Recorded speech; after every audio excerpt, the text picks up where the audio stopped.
Have you checked the children? Your little master.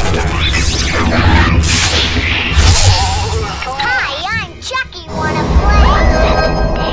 Sometimes that is better. You're gonna need a bigger boat.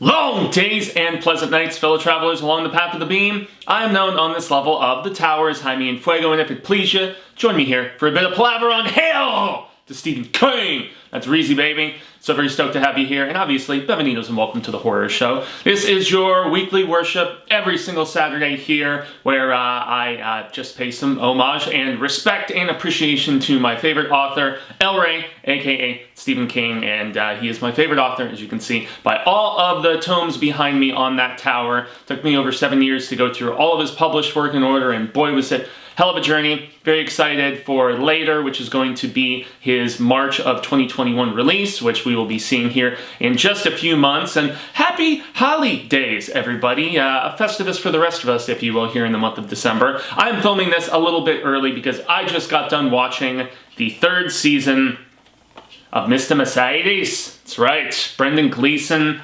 bringing his badass performance of Bill Hodges to what we're at least presuming a conclusion. However, the show was just recently picked up by the Peacock TV network, which is basically NBC and Universal getting their heads together and putting together a streaming service with the attempts at going at the Netflix and the Hulus and the Primes and the HBO Maxes, and god damn it, there's so many streaming services now, it's insane. Now, unfortunately, only the first 2 seasons are available on Peacock, and I have reviewed both of those, and I had previously watched both of those. So this is only available on DVD, at least currently, and there is no high definition Blu-ray release or anything, and I saw some people complaining about that, unfortunately. But I must admit, this really capped off an amazing television series developed by David E. Kelley. Jack Bender directed most of the episodes, and what a thrilling presumed conclusion, unless Peacock is able to muster forces together for a 4th season. We're not sure what a 4th season would look like, because I'm not here to spoil things, all out and stuff. If you've read the Mr. Mercedes trilogy, or the Hodges trilogy, I guess you could say, you should say, you know how things end for a character in particular. Things are a little bit different here, though. So, yeah, but man, those first 2 seasons were great. I was just impressed with the adaptation of the material. In some ways, I enjoyed certain alterations a little bit better. I'm not necessarily going to say that I enjoyed every change or addition in this particular season, but I think I'm going to concur with Sai King in the fact that this was the best season of the show. He tweeted it before it aired last year. It aired, actually, just to give those specifics, from September 10th to November 12th of 2019. So if the show is in fact revived for a 4th season on Peacock TV, after they finally put up the 3rd season at some particular point, which they're eventually going to, and the reason they're even in possession of it in the first place is because the AT&T Audience Network, that was a partnership between AT&T and DirecTV, they are donezo. And so thankfully, Universal NBC swooped in for Peacock to just basically present this incredible show to a bigger audience, and who knows? I mean, if it gets that sort of... we've seen so many different revivals transpire, whether it's, dumb shit like Family Guy, or even, I mean, hey, they're trying to get Hannibal back on the air right now. I mean, it's not out of the realm of possibility. These things do happen, especially with the advent of streaming. I mean, look at Cobra Kai recently and how that's going to see a new home on Netflix. They're trying to do that currently with a 2nd season of The Outsider that is rumored to be adapting the If It Bleeds title story with Holly. So obviously a drastically different Holly than the girl that we have here, but once again, different turn of the wheel and so on and so forth. But this season's tremendous. It's adapting the 2nd book in the series, Finders Keepers, hence the, you see it right there, Finders Keepers, yeah, that's right. And man, we were left on another cliffhanger to begin the 3rd season, just like how we began the 2nd season. 2nd season began with, Brady in that coma, and the experimental medications that they gave him, and him having the obvious miraculous recovery that kind of... It went a little bit supernatural, but the one thing I'll commend the 2nd season of this show about is the fact that I liked Season 2 of Mr. Mercedes better than End of Watch, which was the book in the trilogy that it was based on. Because they didn't go as forthright with the supernatural aspect, and the fact that they gave it a lot more justification from the experimental procedures in comparison with making it like pretty much full-on otherworldly, which is where King went with it a lot in my estimation. But we get back to a very grounded approach here in this third season. And yeah, at the end of season 2, Lou, Brady's best friend, goes to testify in court, basically to see if he is fit to actually be put on trial for, you know, the Mercedes killings that he was responsible for.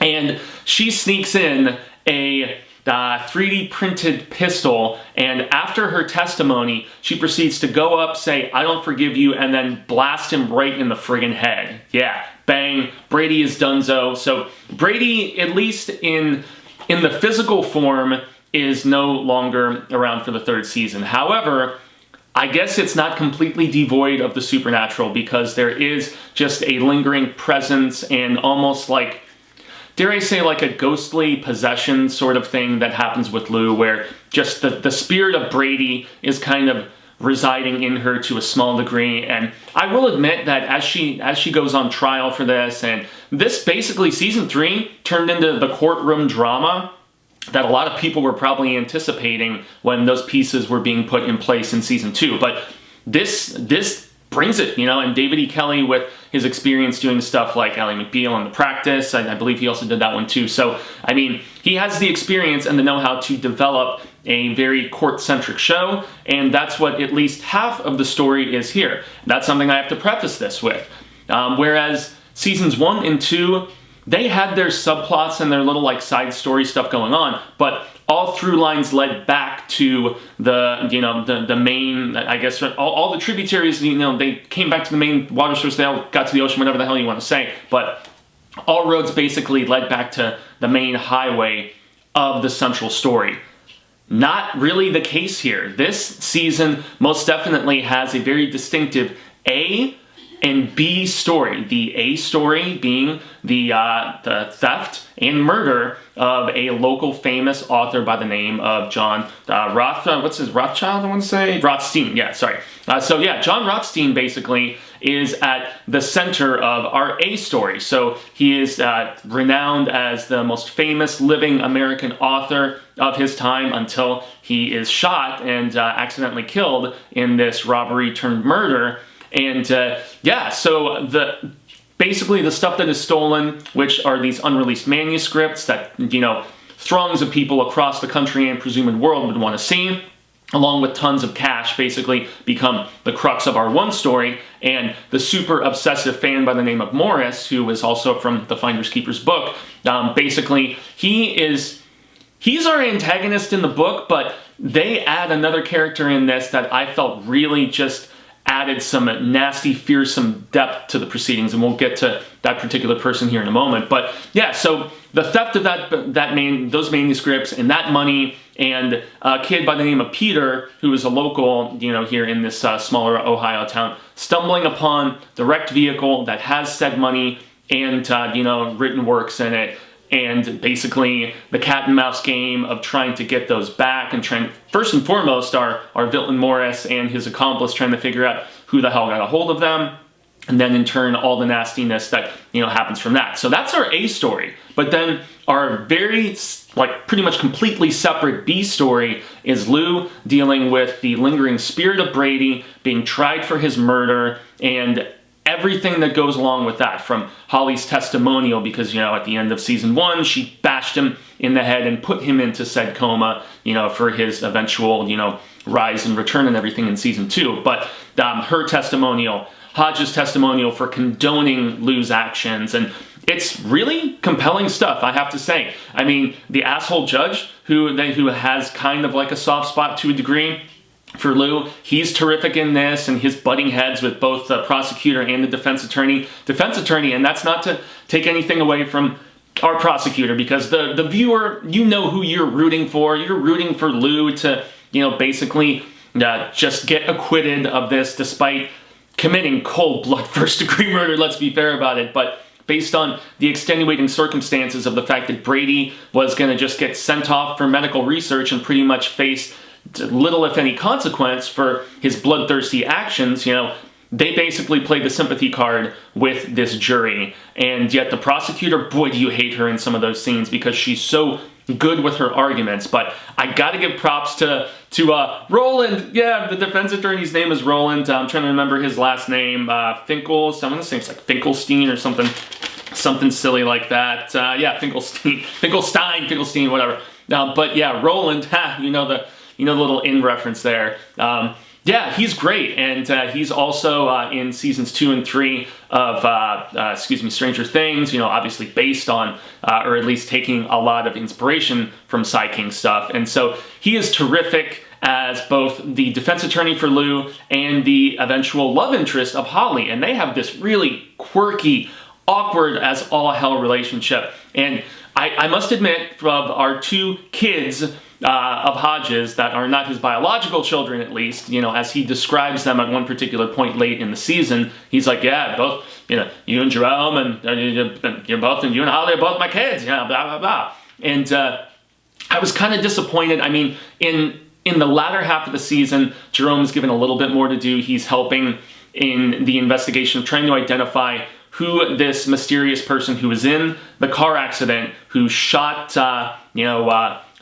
Rothstein and stuff, and he's basically on the hunt for that person, and he's like talking to different medical people, a friend of his who works at the hospital, so on and so forth. But he takes a back seat and doesn't really, compared to the second season where there is, him, leaving Harvard and wondering if he's going to go back and, slipping grades and all that different stuff. There is a much deeper development of his character, I thought, in the second season. And unfortunately, Jerome is he doesn't even play second fiddle. He plays like third fiddle in this regard. And maybe even fourth if you want to bring Lou into the equation, because she's really like part of the Finders Keepers crew now at this point. Maybe even, I guess Jerome has a little bit more to do than Ida, but even Ida, Hodges' neighbor, I feel like they develop her more as a teacher in this, and the fact that she teaches at the school where Peter, this kid who finds the manuscript and becomes obsessed with Jimmy Gold, this character from The Runner, which is, the main protagonist of this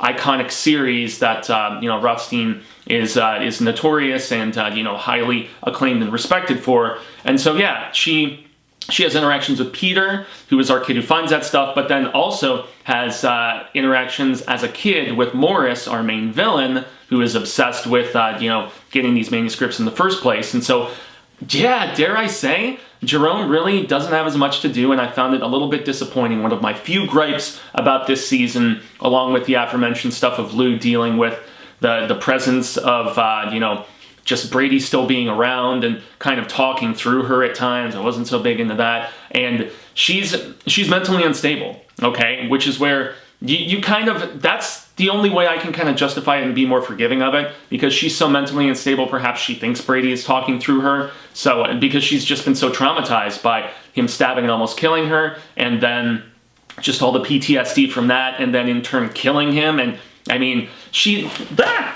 dropping this shit. She basically thinks that she is seeing him at certain times, and yet Harry Treadaway is no longer on the show, and so they have just behind shots of a person that at least hair and body type and everything looks a lot like him in the Ice Cream Man suit, but they never show a face, and there's tiny little almost remote controlled car looking ice cream trucks and stuff like that. I wasn't so big into all that subplot, but the fact that she is so mentally unstable, it's a little bit more understandable in that regard. But really, aside from that and Jerome taking a back seat, I was totally just over the moon for this particular adaptation, man. And the fact that it got so bloodthirsty and so brutal at times, man, it is just really crazy. I obviously mentioned the aftermath of the Lou killing and Brady and stuff like that. In this, some of the interesting changes without getting into too extensive spoileriness about it, but Morris compared to the source material where he spends all of this time in prison and then comes back as a middle-aged to later in his years. Man, Morris in this is late 20s, early 30s, obsessive. And yeah, he's got a girlfriend, and then he has an older much older woman who basically becomes his accomplice and in turn almost like, you know, his manipulative controller of sorts, played by none other than Kate, Captain Janeway Mulgrew. And she is a bloodthirsty bitch in this. She is a former love interest, presumably, as she describes herself at least, and we don't know every bit of detail and what she could be fabricating or whatever because she was so infatuated with him, but she alleges that the Susan character in The Runner was based on her.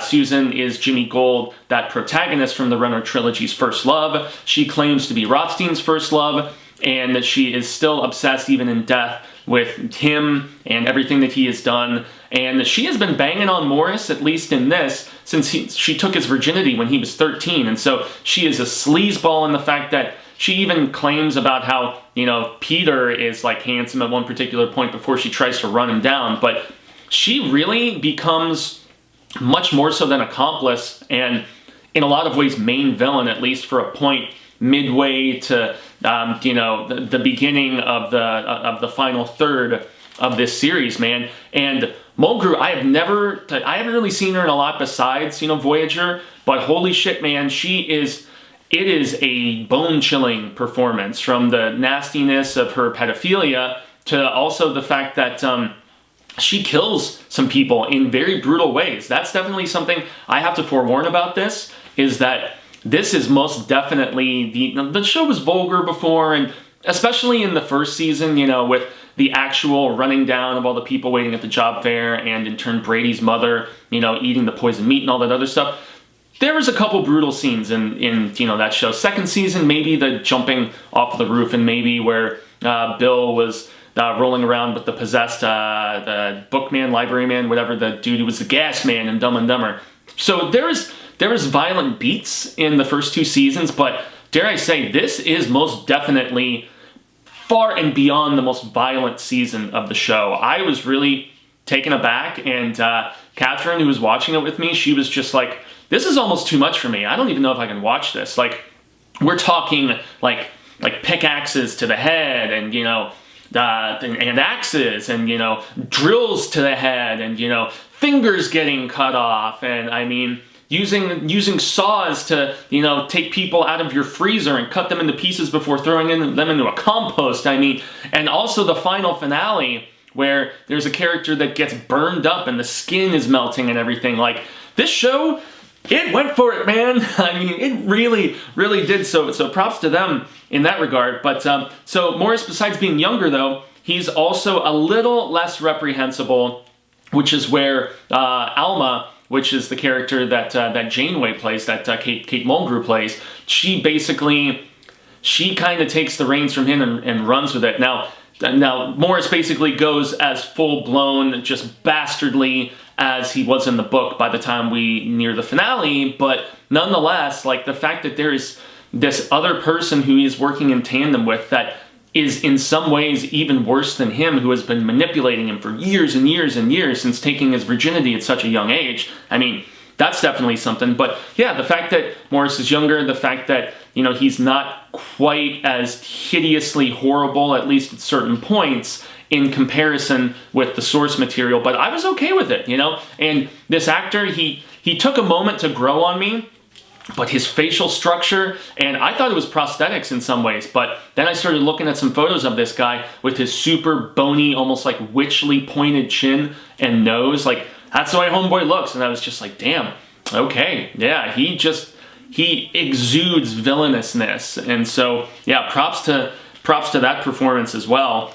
And also, I definitely have to say, another brilliant addition in this, besides Kate Mulgrew and the just unsettling nature of her performance, and just the way that they even dress her at times, like with the hat and the sunglasses and like this, like almost like trench coat duster kind of thing going down. Like, she just exudes evil, man.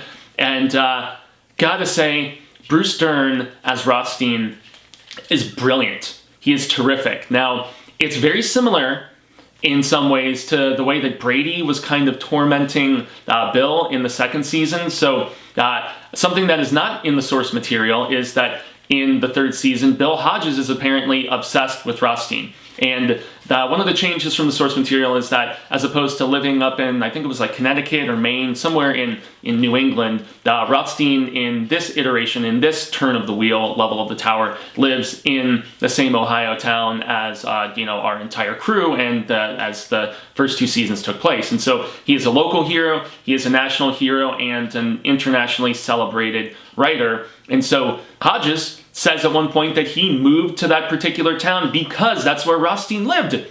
And so, he's obsessed with the Runner trilogy and with all things Jimmy Gold, as is Ida, his neighbor, who you find out was also a former lover of Rothstein, who was like this womanizer, just crazy, just kind of hermit, enigmatic, so many of the traits of brilliance that you get from some of these like massively creative peeps and stuff like that. But he, as Bruce Dern, appears to Bill in these like kind of dreamlike hallucinatory sequences at various points.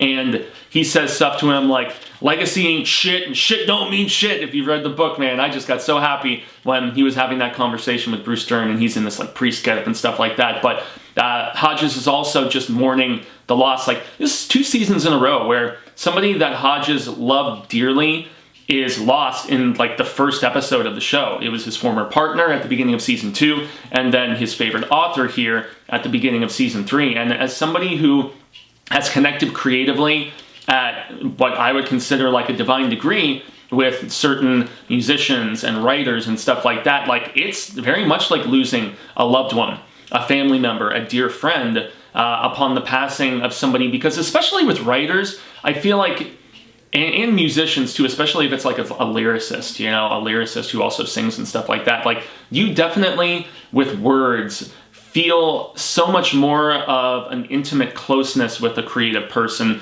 and you feel like you're getting to know them on a personal level. And so that's what Hodges feels, and those scenes with Dern are really interesting. There's one in particular where it's almost like this burned at the stake sort of nightmare that he's having, and so he's walking around, and basically Rothstein is talking in this Satan voiceover about how basically like Satan by his generation in the 60s was just totally toned down and made to be like, no, he's inside of you or whatever, and he's like, and if there is no Satan, there is no God. And basically Hodges walks, and he follows this trail, and he's like burning like books and pages and stuff, and it follows into the courtroom where Lou is like tied up, like burned at the stake style in her prison throws and stuff, and she's tied up and she gets all burned, and it's crazy, man. There's so many just very interestingly iconic beats in this, and it's also in a lot of ways just a celebration of the love of literature. And that's another reason why I can definitely, tell that King loved this more so than the previous 2 seasons, as he tweeted about that I mentioned, because of the fact that this entire, whether they're talking about Huxley's Brave New World or whether, they're tracing that back to The Tempest, the Shakespeare play that quote even came from that Huxley used. And and talking about just the nature of the Runner and Jimmy Gold's trilogy and, rebelling against the system, but then in turn, becoming a part of it and all this, it's why I loved Finders Keepers, the book, so much, and why it's my favorite of the trilogy, because of the fact that it was that celebration of not just the impact of literature, but the fanaticism that it can induce within people, and it's really fascinating stuff. And with the exception of those couple things like backseating a couple characters and the just weirdness with Lou and the PTSD of killing Brady and the courtroom stuff, everything else is brilliantly executed in this, And the additions are really compelling. The stuff with Peter, being our kid who stumbles upon the manuscripts, Peter's a little less likable in this. I will contend that, because as opposed to in the source material where you follow him throughout high school and him sending the money to his parents and all that other stuff, his father injured in the Mercedes accident is pretty much the same with his mom.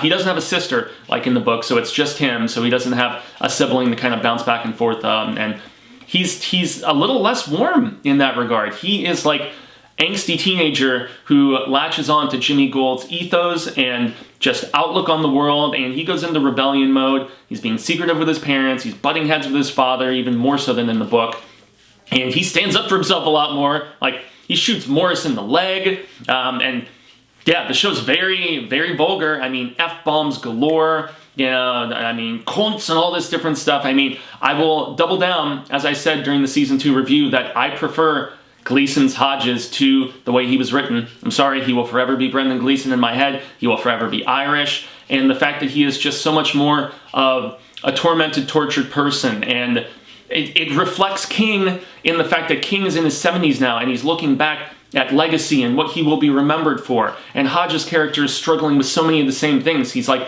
I didn't really catch Brady in the way that I wanted to and get all the glory and the esteem and the recognition and the remembrance of all the work I put into attempting to get him. And then he's like, well, if I find Rothstein's killer, my favorite author's killer, maybe that will cement my legacy and all this stuff. And just the grappling with that is incredibly compelling stuff. So much more so in a lot of ways than what we get in the trilogy. Like, this is probably going to go down as one of my favorite Sai King adaptations ever, like 100%. And I would really enjoy seeing a 4th season if they do go about doing it. I have to call out the name of the actress who plays Holly. It's Justine, oh goodness, where the hell is it? I know I had it written down here somewhere. Justine something, gosh damn it. Well, it's of ill importance, I guess. Maybe I'll come across it. But this is the most Holly has had the chance to be. And it comes out no more so than when she kind of has this romance blossoming with Roland during the court proceedings and stuff like that, and her eccentricities, and her having the panic attack in one of the mid-season episodes. And I mean, just her neuroticism. I'm sorry, I really enjoyed the character of Holly from The Outsider, but Justine, I believe her name is, she just feels so much more like Holly Gibney is written to me.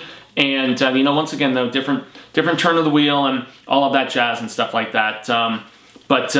Yeah, Bill being obsessed with the Renner trilogy, I mentioned that already. Montez is still around, kind of became the stand-in for, Hodges' former partner in the 2nd season. And he's still good, although he's another character that has less to do in this. Like, he's a part of the A story of trying to find Rothstein's killer, but aside from a little bit of testimonial during Lou's trial, he's much less involved, and he's on friendlier terms with Bill, which I gotta give credit to.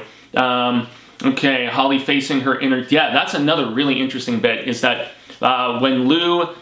There's the possibility of her being institutionalized at a particular point, and they're like, is she fit to actually go on trial for this murder? Should she plead insanity? Whatever. And when she's briefly locked up and they're assessing her, Holly goes to visit her, and we find out, as you also do in the book, that Holly was at one point institutionalized herself. And it's so much more growth for the character when you find out that she endured that, and just the trauma that you can tell she still has. And she's like, these places aren't there to actually help people. And it's argued that that is in fact the case, and so that's a really compelling beat. There is so much going on with Holly in this particular season, which is another reason why I was kind of bummed that, Jerome had even less to do than Ida, in some ways. Bill also has a really sweet moment with his neighbor where it's after he finds out that Ida had a relationship with Rothstein at one particular point, and he takes her to this Irish pub to drink, and he sings this traditional Irish song to her, and it's really cute in that regard. I was a fan.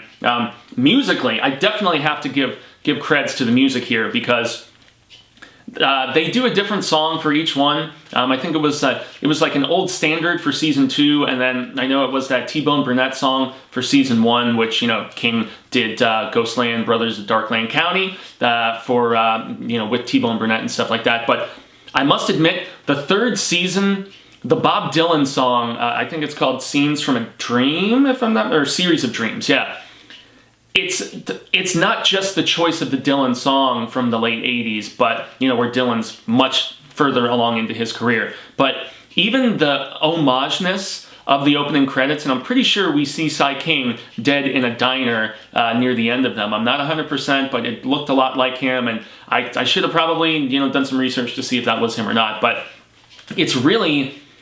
It's clips and beats and pieces from the first 2 seasons, and whether it's, seeing Janie's burned up shoe after the car is blown up, or seeing Hodges' pet tortoise, I almost said turtle, tortoise to be specific and stuff like that. But, I mean, and him crawling out of the grave where, in the second season, Brady was tormenting him. And it's like, it's just an homage of all of these things. It feels very much like everything has come full circle and this insane journey that we've been through. That's where I'm not even sure we need a fourth season, with whatever characters could be a part of it, because of the fact that it really did feel like the closing chapter in a trilogy, just like the books were a trilogy. And I don't know, I just got goosebumps every time I heard that song. And most of the time in seasons 1 and 2, I skipped the intro, but I listened to it and watched it pretty much every time. And it just, I don't know, it just invoked such intriguing melancholy within me. And we've got Black Keys music playing the entire time, which is cool. I don't love the Black Keys, but I dig them, and they're pretty much played anytime Morris is cruising around in his Mustang, and so, just the whole meat and potatoes-ness of their music and stuff, I guess it kind of made sense to have that connotation. And then also Alma, the older lady villain, she's into Liza Minnelli, and there's a couple bits where they use her music, most notably where she is cutting up a corpse, and I'm just like, damn, shit is crazy, and it is a crazy contrast. And there's also another beat at the end of an episode where Lou basically, allegedly through the help of Brady, comes up with the idea to tell Roland to have Holly be part of her defense, testimony to help her case and stuff like that during the trial. And she starts singing Holy Holly or Holly Holy, whatever it is, that Neil Diamond song. And then they end the episode with it, and it's so bomb. I'd forgotten all about that song. It's very befitting. But yeah, man, I loved this season. I loved it. That's not to say that I wasn't a big proponent and supporter of the previous 2 seasons. Honestly, the whole series is terrific. David E. Kelley did a bang down hell of a job of this. I can't wait till the 3rd season is properly available for everybody to watch it. I like the fact that Ida was the one who gave Morris the book when he was younger, that started this whole, crazy whirling of insanity, saying Jimmy Gold is a sarcastic, self-hating little shit, just like you. And Morris definitely epitomizes that in so many ways, man.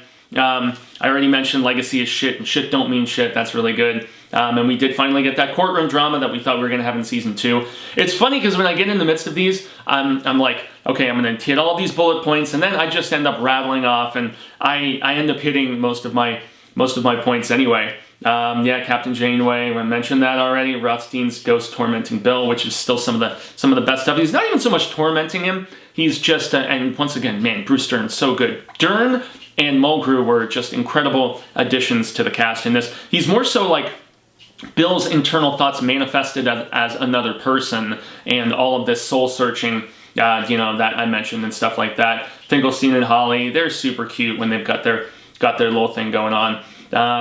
Just once again, props to Justine, man. I was positive that I had written down the name of this particular actress, but I guess that I did not. Man, and there's also dark humor in this too. I just was looking at this particular note here. There is a scene that I had already mentioned where a certain character's fingers get cut off, and then that character is in turn killed. And when Montez and Hodges show up on the murder scene, he has his pants pulled down, and one of his fingers, I believe it's his middle finger, has been shoved up his ass. And in turn, Hodges says, he's like, I'm trying to think of something, but I can't put my finger on it. And then him and Montez laugh about it, at this guy being dead. Like, the tone of this particular season is just, they went full, I hate using a term like they went full-blown retard, because that's not PC, I'm sorry guys, but anybody who's familiar with the intention behind that term, like this show really kind of went bonkers in its 3rd season. It went off the rails of the crazy train, and I was so about it, man. And then of course Holly has one particular point later in the season where she's like, a book?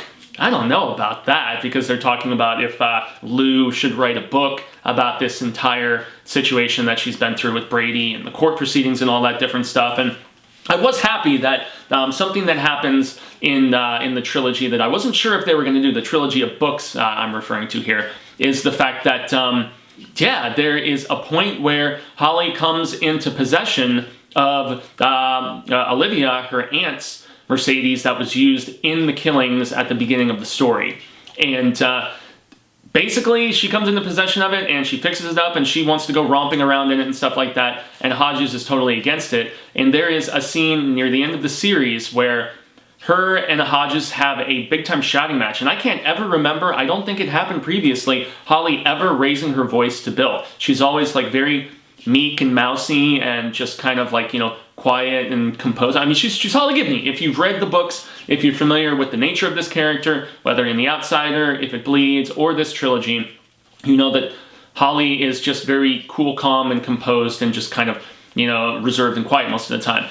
Just seeing Justine as Holly finally kind of standing up to Bill and having this shouting match with him, it's intense, and you can almost tell that their relationship was kind of going to the next level. It was almost turning on a new leaf, and there was, dare I say, a newfound love and respect after her standing up to him and all of this, and it's a terrific scene. It's incredibly powerful. Bottom line, this season is incredibly powerful. All three are, but in many ways, especially with the nature of how this is concluded and our final showdown, despite not being in, I think it was like an old gymnasium or something where it happened in the book, if I remember correctly, because I just reread it, even in the last year. But yeah, this old jazz club where the final confrontation takes place, it still has all of the heft and just the tension and the terror and all that different stuff. And really, the cathartic nature of how a particular character goes out and what they are trying to do as their life is ending, without spoiling things here, I was just like, damn, that is 100% really what it was all about. And the fact that Morris is definitely, I mean, in a similar fashion to the way that they portray to Annie Wilkes, which I just reviewed last month for Hail to Stephen King for the 30th anniversary of the film, the same way that Kathy Bates kind of, like, you knew she was practically evil incarnate, but you can kind of, you've sympathized to the slightest degree. And there's the tiniest inkling of sympathy because of what happens with Morris's girlfriend, and also with the fact that so much of the, like, he was kind of programmed based on certain terrible things that happened to him at a younger age to go down a bad path, but all too often it comes to like a fork in the road sort of situation.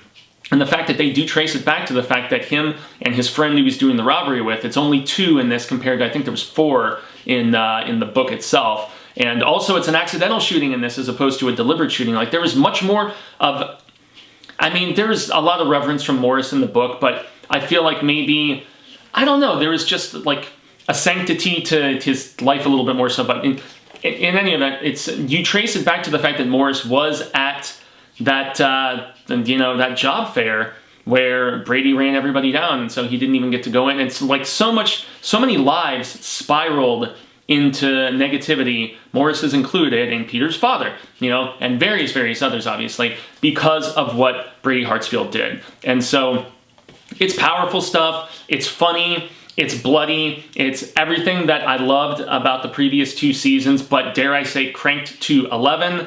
It takes a little bit to get going, those first couple episodes, but once it's cruising, especially with Mulgrews' performance, especially with the inclusion of Dern, and I know I've mentioned them a few times at this particular point, holy shit, man.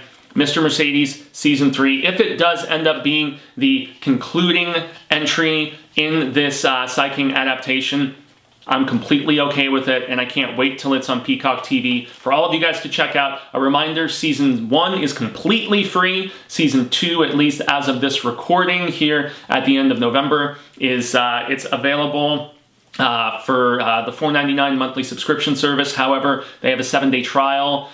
Man, maybe with any luck, by the time this is broadcasting in December and being properly released, you'll be able to watch all 3, which would be super badass. If not, I think it's like $20 on Amazon for the 3rd season of Mr. Mercedes. Brendan Gleeson and a fantastic ensemble really just elevated the source material in my estimation. So I extend a grande gracias a Jaime Fuego. Y'all can find more on all social media sectors like Twitter, Instagram, Facebook, here on YouTube, where I also do have my own personal YouTube channel. It's called Infuegotainment. If you just search youtube.com/Jaime Fuego, like I spell my silly moniker, or just search Infuegotainment, you'll find my reviews of all kinds of non-scarific stuff, whether it's dramas, comedies, you you name it. I cover just about everything else over there. Obviously, a like, share, a subscribe here or over there, or just, I choose both if I'm going to be like Tally. That means a hell of a lot to me. And yes, just a reminder, book of the month here in December is none other than Full Dark No Stars. That,